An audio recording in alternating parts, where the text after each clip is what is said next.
ብዙዎቻችን ስኬት ሲባል ምንድነው ወደ አእምሯችን የሚመጣው? ምን ይመጣል? ታላቅ ሀብት ወይስ ታዋቂነት ወይስ ደግሞ ትልቅ ማዕረግ? በእርግጥ ስኬት ለሁሉም ሰው አንድ አይነት ትርጉም የለውም። ነገር ግን ህይወቱን ሙሉ በሙሉ መቀየር፣ ያቀደውን ማሳካትና የውስጥ ሰላምን ማግኘት የሚፈልግ ማንኛውም ሰው ውድና የተከበራችሁ የቅራብ ሰዎች ሰላሙላህ ወአለይኩም ወራህመቱላሂ ወበረካቱሁ።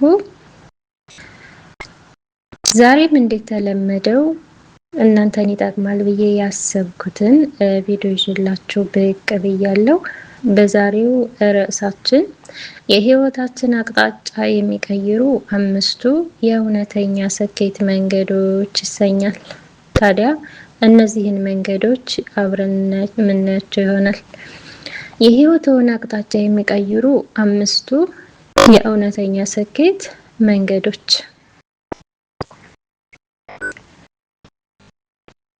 ብዙዎቻችን ስኬት ሲባል ምን ወደ አእምሯችን ይመጣል? ምን እናስባለን? ለመጀመሪያ አእምሯችን ውስጥ የሚመጣው ምንድን ነው? ታላቅ ሀብት ወይስ ታዋቂነት ወይንስ ደግሞ ትልቅ ማዕረግ? በእርግጥ ስኬት ለሁሉም ሰው አንድ አይነት ትርጉም የለውም። ነገር ግን ህይወቱን ሙሉ በሙሉ መቀየር፣ ያቀደውን ማሳካትና የውስጥ ሰላምን ማግኘት የሚፈልግ ማንኛውም ሰው የሚከተላቸው የጋራ መንገዶች አሉ።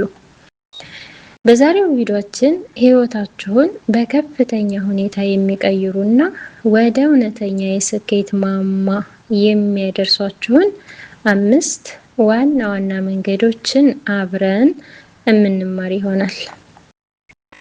ቪዲዮውን እስከ መጨረሻው በመከታተል ለህይወታችሁ ትልቅ ግብአት አገኙበት።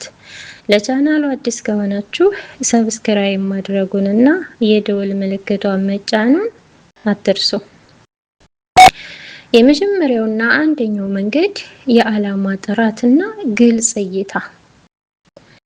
አንደኛውና ዋነኛው መንገድ የምትፈልጉትን ነገር በትክክል ማወቅ ነው። ብዙ ሰዎች ስኬታማ መሆን ይፈልጋሉ። ነገር ግን ምን አይነት ስኬት ተብለው ሲጠየቁ መልስ የላቸውም። መድረሻውን የማያውቅ መንገደኛ የትም ሊደርስ አይችልም። ስኬታማ ሰዎች ግልጽ የሆነ ራዕይ አላቸው። ዛሬ፣ ነገ ወይም ከዓመት በኋላ የት መድረስ እንደምትፈልጉ በወረቀት ላይ ጽፋችሁ አስቀምጡ። ግቦቻችሁን በትንንሽና በዕለታዊ ተግባራት ከፋፍላችሁ ህልማችሁን በጽሁፍ ሲሰፍር ከሀሳብነት አልፎ ወደ ተጨባጭ እቅድነት ይቀየራል። ሁለተኛው መንገድ ወጥ የሆነ ስራና ወጥነት። ሁለተኛው መንገድ ወጥነት ያለው ጥረት ማለት ነው። ታላላቅ ነገሮች በአንድ ጀንበር አይገነቡም። ስኬት ማለት በየቀኑ የምናደርጋቸው ትናንሽ አዎንታዊ እርምጃዎች ድምር ውጤት ነው። አብዛኛው ሰው ይጀምራል፣ ነገር ግን ውጤቱ ፈጣን ካልሆነ ይተወዋል። ትልቁ የስኬት ምስጢር ግን ሳይሰለቹ ሳይታክቱ በየቀኑ ትንሽም ቢሆን ወደፊት መራመድ ነው። በየቀኑ የምታደርጓት 1% መሻሻል 1% እርምጃ ማለት ነው፣ በአመት መጨረሻ ላይ ትልቅ የህይወት ለውጥ ታመጣለች። ሶስተኛው መንገድ አስተሳሰብን ማነጽና ከአሉታዊነት መራቅ። የአእምሮ ዝግጅትና አዎንታዊ አስተሳሰብ ማለት ነው። የምንኖረው ህይወት የአስተሳሰባችን ውጤት ነው። አእምሯችንን በአሉታዊ ሀሳቦች፣ በጥርጣሬና አልችልም በሚሉ ስሜቶች ከሞላ ነው ውጤታችንም ያው ነው የሚሆነው። ስኬታማ ሰዎች ውድቀትን እንደ ትምህርት እንጂ እንደ መጨረሻ አይመለከቱትም። ውድቀት ማለት ማቆም ሳይሆን አሰራርን ቀይሮ እንደገና በበለጠ ጥበብ መጀመር ማለት ነው። አእምሯችሁን የሚያንጹ መጽሐፍትን አንብቡ። አዎንታዊ ሰዎችን ቀረቡ። አላስፈላጊ ጭንቀትን እና ማመንታትን ደግሞ አስወግዱ። አራተኛው መንገድ ጊዜን በትክክል ማስተዳደር፣ የጊዜ አጠቃቀም ጥበብ ማለት ነው። ጊዜ ለማንም ሰው አይቆምም። ሀብታምም ሆነ ድሃ ሁላችንም በቀን 24 ሰዓት ተሰጥቶናል። ልዩነቱ አጠቃቀማችን ላይ ነው። ጊዜያችሁን ወደ ግባችሁ የማያደርሳችሁ አላስፈላጊ ነገሮች ላይ አታስፈጁ። ለምሳሌ አላስፈላጊ የማህበራዊ ሚዲያ ውሎችን መቀነስ፣ አስፈላጊ ለሆኑ ነገሮች ቅድሚያ መስጠት እና የዕለት ተዕለት መርሃ ግብር ማዘጋጀት የስኬት መሰረት ነው። ጊዜያችሁን ስትቆጣጠሩ ህይወታችሁን ትቆጣጠራላችሁ። አምስተኛው መንገድ ራስን ማደስና ጤናን መጠበቅ። አምስተኛውና ወሳኙ መንገድ ራስን መንከባከብ ማለት ነው። አካላዊና አእምሯዊ ጤናችሁ ካልተጠበቀ ያገኛችሁት ስኬት ትርጉም አይኖረውም። በቂ ረፍት ማድረግ፣ አእምሮን ዘና የሚያደርጉ ነገሮችን መስራት እና ከፈጣሪ እንዲሁም ከምትወዷቸው ሰዎች ጋር መልካም ግንኙነት ማሳደር ለውስጣዊ ሰላም ወሳኝ ነው። እውነተኛ ስኬት የውጭ ስኬት እና የውስጥ ሰላም ሲጣመሩ የሚፈጠር ነው። ውድ ቻናላችን ቤተሰቦች፣ ስኬት ረጅም መንገድ እንጂ የአንድ አፍታ ጉዞ አይደለም።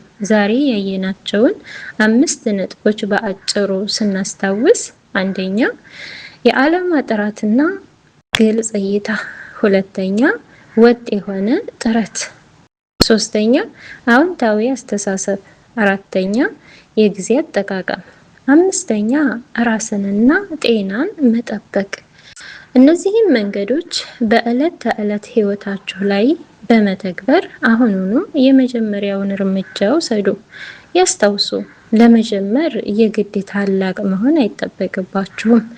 ታላቅ ለመሆን ግን አሁኑኑ መጀመር አለባችሁ። የዛሬው ቪዲዮ ከተመቻችሁ ላይክ ማድረጋችሁን አትርሱ። ከነዚህ 5 ነጥቦች ውስጥ የበለጠ የትኛው ነጥብ ማስተካከል ይኖርብኛል ብላችሁ ታስባላችሁ? ኮሜንት ላይ አጋሩ። በቀጣይ ተመሳሳይ አነቃቂ ቪዲዮዎች እስከምንገናኝ መልካምና ስኬታማ ጊዜ ይሁንላችሁ። ዛሬም በድጋሚ የጅዳ ፈኽመቱል ጅዳ ባህርን እያስጎበኘኋችሁ እገኛለሁ። ዘና ፈታ እንደምትሉበትም ተስፋ አድርጋለሁኝ ማለት ነው ውዶቼ።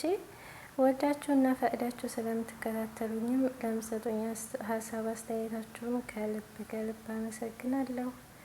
በያላችሁበት ሰላማችሁ ብዝት ተረፍረፍ ይበልልኝ እያልኩኝ ማለት ነው። በቀጣይም ኢንሻአላህ እንደዚሁ ዘና ፈታ በሚያደርጉ ቪዲዮችና እጅግ በጣም አስተማሪ በሆኑ ንባቦች ራሴንም ገነባባቸው ማነጽባቸው ናቸው። እናንተንም ይጠቅማሉ ብዬ ስለማስብ ነው ይዤላችሁ እየቀረብኩ ያለሁት ማለት ነው ውዶቼ። ኢንሻአላህ ቀጣይ እንደዚሁ እያን የምንቀጥል ይሆናል ማለት ነው። ያው እንግዲህ ይጠቅማል እንዲሁም ደግሞ ዘና ፈታ ያደርጋል ብላችሁ ካሰባችሁ ለወዳጅ ዘመዶቻችሁ ሸር ማድረጋችሁን አትርሱ ማለት ነው። ቀጣይ ኢንሻአላህ እንዲያን እንቀጥላለን ማለት ነው። በድጋሚ ሰላማችሁ ይብዛ እያልኩኝ በቀጣይ ከዚህም በተሻለ እናንተን ያስተምራል እንዲሁም ደግሞ ዘና ፈታ ያደርጋል ብዬ ያሰብኩትን ቪዲዮ ይዤላችሁ ብቅ እምል ይሆናል ኢንሻአላህ።